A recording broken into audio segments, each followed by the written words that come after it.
भगवान बुद्ध को नमन करते हुए और जगत की माँ शिक्षिका देवी जी सावित्रीबाई फुले जी को मैं नमन करते हुए और यहाँ बैठे सभी को जय भीम नमो बुद्धाय।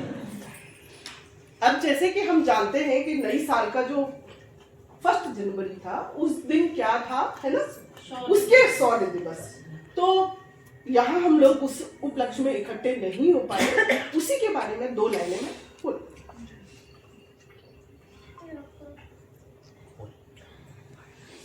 नववर्ष का पहला दिन अर्थात 1 जनवरी हम और हमारे समाज के लिए एक अलग ही महत्व रखता है, क्योंकि इसे शौर्य दिवस के रूप में शौर्य दिवस के रूप में मनाते हैं।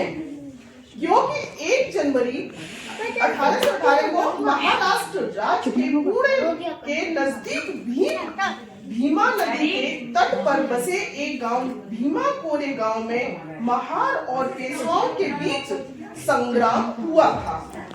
इस युद्ध में महज 500 महार योद्धाओं ने 28,000 पेशवाओं और ब्राह्मणों को धूल चटा दी थी। जिस कम्युनिटी को ब्राह्मण कमगार मात्र समझते थे, जिन्हें सेना में भर्ती तक नहीं किया जाता था, उस कौम ने अपने सामर्थ्य और लोहा पूरे विश्व के सामने मनवाया और उन्हीं ब्राह्मणों को धूल चटाई। ऐसा पराक्रम न कभी हुआ है और न कभी होगा, जिसमें मात्र 500 योद्धाओं ने 28,000 सैनिकों की विशाल सेना को मात दी हो। इसी युद्ध की याद में यहाँ विजय स्तंभ स्थापित किया गया, जिस पर इस युद्ध के शहीद हुए वीरों के नाम अंकित।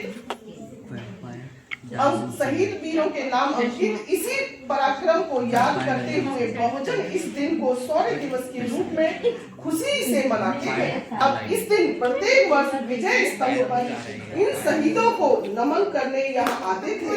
तभी से लाखों की संख्या में भीम सैनिक यहाँ उन बहादुर सिपाहियों की याद में 1 जनवरी को एकत्र होते हुए जय भीम जय कोरेगांव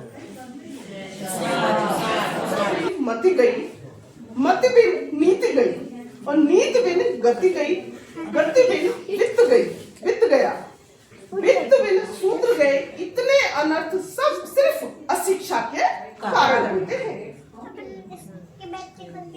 अब दुनिया की एक महानतम शिक्षिका सावित्रीबाई फुले दाम्पत्ति 1848 को सभी समाज की लड़कियों के लिए आधुनिक भारत के प्रथम स्कूल की और फिर 17 अन्य स्कूल संस्थानों की स्थापना कर महिला मुक्ति एवं शिक्षा क्रांति की ज्योति जलाई। वह भारत की प्रथम सामाजिक कार्यकर्ता व प्रथम मराठी कवित्री थी। ब्राह्मणी विधवा काशीबाई को जीवन दान देकर प्रथम महिला प्रसूति गृह, अनाथालय एवं अस्पताल की स्थापना की। प्लेग महामारी से निस्वार्थ सेवा करते हुए अपना बलिदान दिया। उनकी 2 पत्नियां हैं, वो मुझ